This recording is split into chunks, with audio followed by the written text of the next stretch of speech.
Super Mario World 30th Anniversary. 30 years ago today, the Super Nintendo Entertainment System launched in the US. Leading its small slate of launch titles was the much-anticipated Super Mario World, which in Japan was called Super Mario Bros. 4, Super Mario World. The SNES was a huge improvement over the NES, which is saying a lot since the NES itself was a revolution compared to the Atari 2600.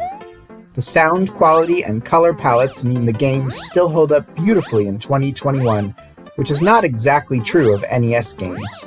Granted, it can't do CD quality music, but the 16-bit graphics have become the gold standard of 2D pixel-based designs and have been imitated in loads of retro titles. Furthermore, the technical capabilities mean the system can handle many sprites on screen at once without slowdown or flicker. It also has parallax scrolling and the system's signature Mode 7 scaling.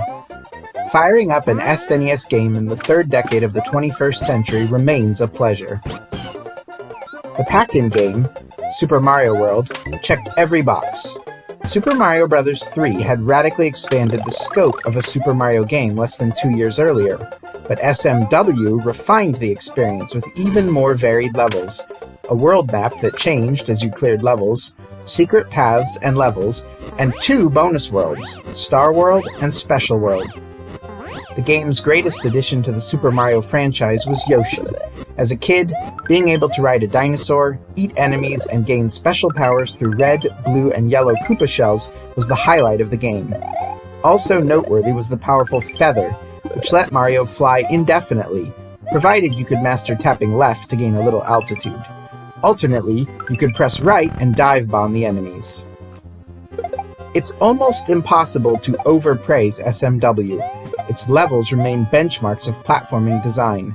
I replayed the whole game in a single sitting, except Special World, and it has lost nothing of its shine and charm over the decades. Of course, there are other SNES games about which this can also be said.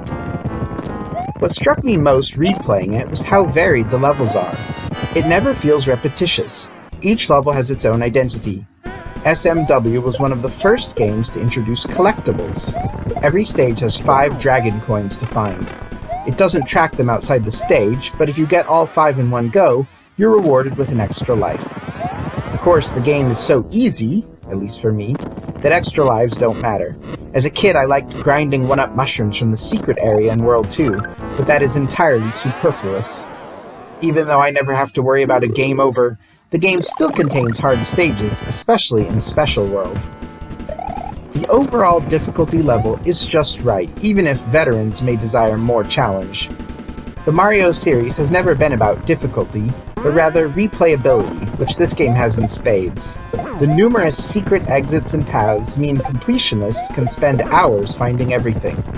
Although there are only 72 levels, the 24 secret exits mean completionists have to beat 96 exits. If you do so, Dinosaur Land and its denizens receive a weird graphical makeover, and you can play through the whole thing again. Most older video game players have played and loved Super Mario World. If you've never played it, or haven't played it in a long time, I heartily recommend giving it a go to celebrate its 30th anniversary. There was never any doubt about what grade it deserves. A+.